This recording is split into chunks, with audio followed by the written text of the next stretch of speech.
Hello friends, Mandar here. I'm back with another video. Today we are going to do some clarifications on the medical I-693 form that USCIS just posted. We are going to cover some topics on H1B, travel during the H1B pending status and things like that.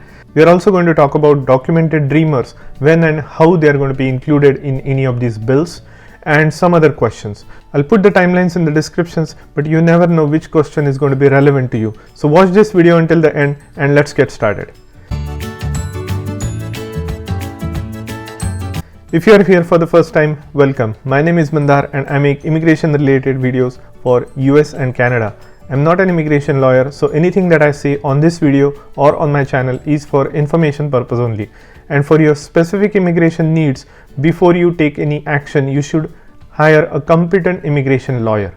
Now let's talk about the first topic on today's video, which is on I-693 medical forms. Now recently USCIS issued a policy alert on August 12th, and it had to do specifically with submission of the medical forms and also its validity. Now as you know, USCIS is under the time crunch to issue out about 150 or more green cards in the last 2 months, which is August and September. So they are under the gun to use as many visas and issue as many green cards to employment based category, because they have a lot of spillover numbers from last year, and they are making their best efforts to use as many as possible so that very few go waste. Although there might be some waste, and we will hear about it in the interview with Charlie later in the week, but I think they are making a good progress, and one of the attempts they have made is to unblock themselves on this I-693 form for medical.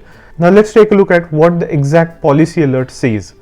Now here's the policy alert that was issued on August 12th, 2021. The subject of this policy alert is temporary extension of validity period of report of medical examination and vaccination record, which is form I-693. So what is the purpose? The USCIS is temporarily extending the validity period of the medical report or form I-693.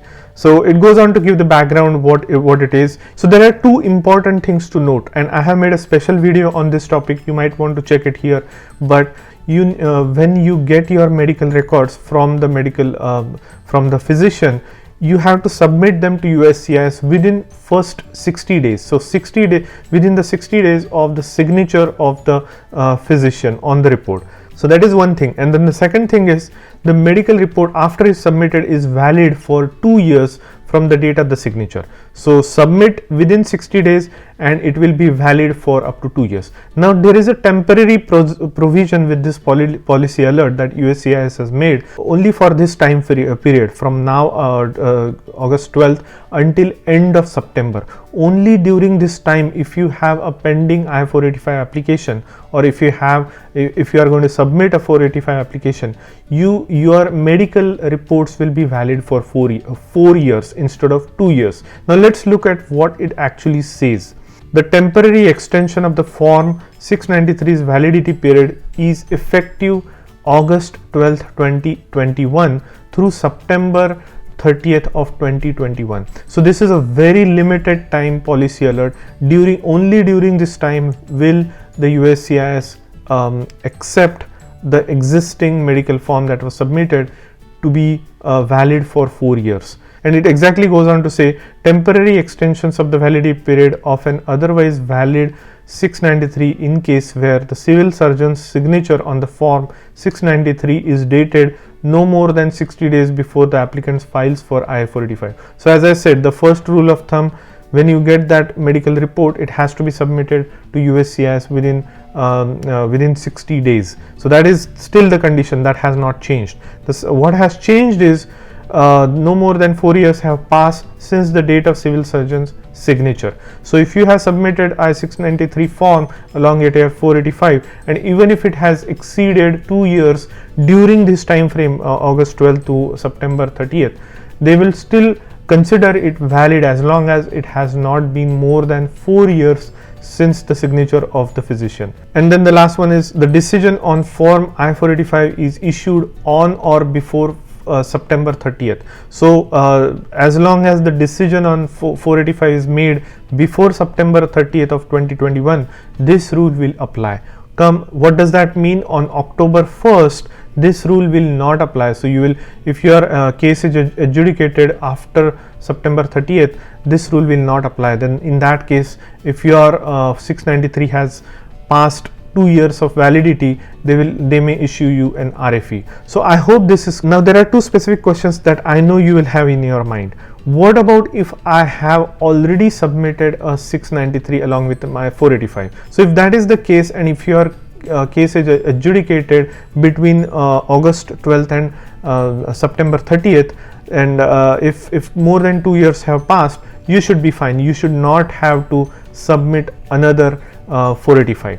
But remember, if your case is not adjudicated before September 30th, and if it goes beyond that, say in October, then you may have to submit another 693 if it has crossed its validity period of 2 years. Now the second question is maybe if you haven't at all submitted your 693 along with your 485. So you did not submit it along with your 485 and you haven't received your RFE. Now there are two things. You might want to wait for an RFE, because during this time they may still issue you an RFE to submit your 693. That might be the case. Or you might want to work with a lawyer to interfile RFE.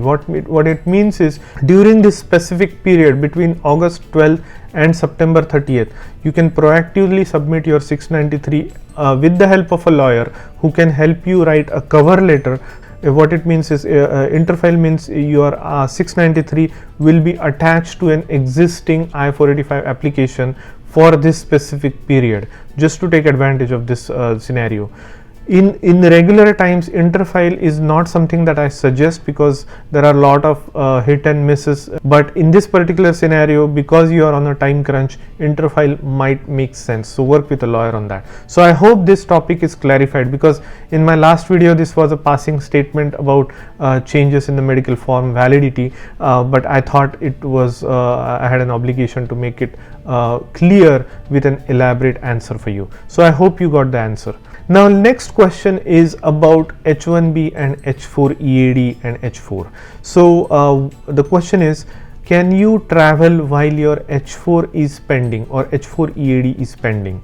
Now the straight answer is no. If well, you can always travel outside. Nobody is going to stop you, even if you have pending cases. But what happens is, if you have a pending H1 extension or H4 extension or EAD extension, that application might be considered abandoned the moment you step outside the country, because then what happens is, then you have a separate process to come in. You are no longer in the United States, so the change of status, which is what is happening, maybe from another visa status to H4, that application might be abandoned, or your extensions might also be abandoned. So that is something to consider. Now there was another question which was very basic, but I'll still cover it. What do you carry if you are traveling to, for the first time to the United States on a work permit such as H1 or L1? The basic minimum documentation that you need to carry is your passport with a valid visa stamp based on which you are entering the country, and also if it's a work visa, you need to have an employer letter with specific job description and validity of your employment and things like that. So it has to be an elaborate employment letter that the visa officer might ask you at the time of port of entry. So hope that answers your question.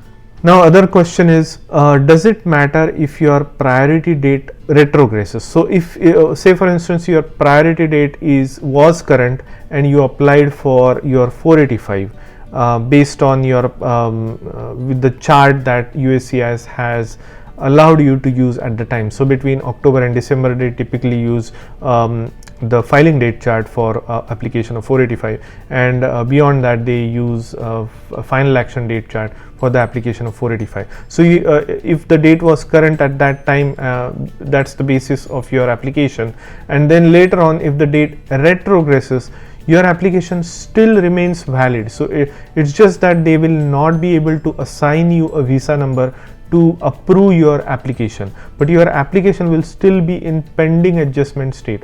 So you will still have a valid status of pending adjustment of status. Now what happens if your 485 application does not get approved before September 30th?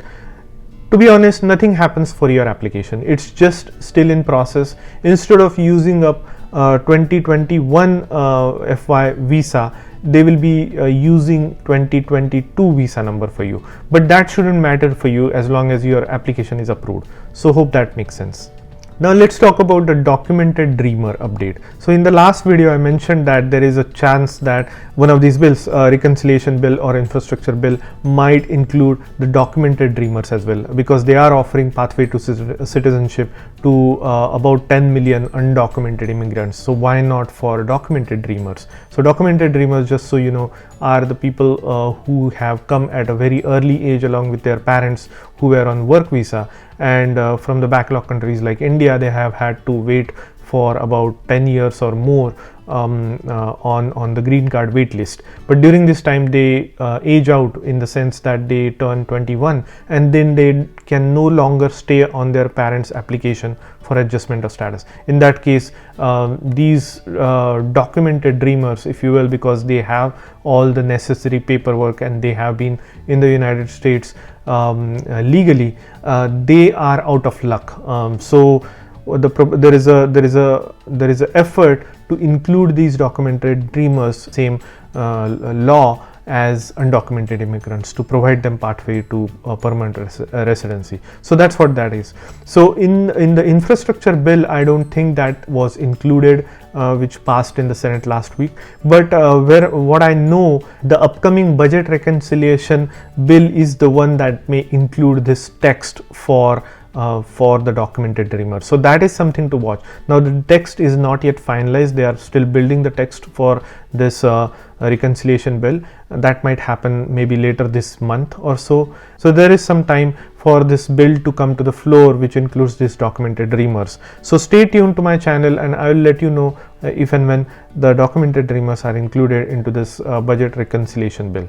Now there were a couple of questions about suddenly the employment based I-485 processing time is showing about up to 60 months, sorry, which is 6 years, which is incredible, because typically it used to be like 2 to 3 years, but certainly some parts of the country such as Texas, they are showing like 60 months, and that might be based on a broader criteria that is not a specific to the case. So it might be the worst case scenario that they describe in the processing times. So I wouldn't rely too much on that. If you have your date current, it is very likely that your visa will be processed either this year before September 30th or latest next year, because there will be a lot number of visas, like 290,000 visas available for employment based category even for the next fiscal year. So there is a very good chance that your green card will arrive within the next year or two. There are cases that I'm hearing where a 485 application for a family is not approved together. So basically the primary applicant is getting their green card, and his spouses and children still are waiting for the 485 application. Now these might be specific scenarios where there might have been some additional scrutiny, or there is some additional background check on the dependents that is yet to happen, and that's why this situation occurs. In the past, when there were interviews, all of them were adjudicated at the same time, but now since interviews are not happening for employment based category, it's quite possible that the primary applicant is getting processed earlier, and the secondary applicants or dependents are getting processed separately. Now there is another question about H1B. Now as you know, H1B is a temporary visa. It has a limit of 6 years, and if you apply for green card, they may have another extension of 7 years. But if you don't have your green card applied within those 6 years, you have to step out of the country. Now when can you come back? So after your 6 years are over, if you go outside of the United States and stay outside of the United States for at least a year, and then when you come back with a new H1 which would be cap exempt, you would still have another 6 years technically. Now that is what the law says. So that is what my answer would be to this question. In the upcoming video, I'm going to wait for Charlie to give his pitch of September visa bulletin and what he thinks about the upcoming October visa bulletin and so on. He might not give you the exact dates and numbers, but what I would say is I might want to wait for that video to make my prediction video for October. So that way you have more accurate information, or because that way I can take Charlie's information into account before I make my speculation. So hope that explains, because a lot of people have been asking me to make a video on what would be the prediction for October and November and onwards, and I'm still holding it back because there are so many variables that are playing into this dates for October that I don't want to make any mistakes. So I would want to wait until Charlie has his pitch, and then I will make my analysis video on October visa bulletin. So if you like the content of this video, please hit the like button and consider subscribing to my channel, and I'll see you in the next one.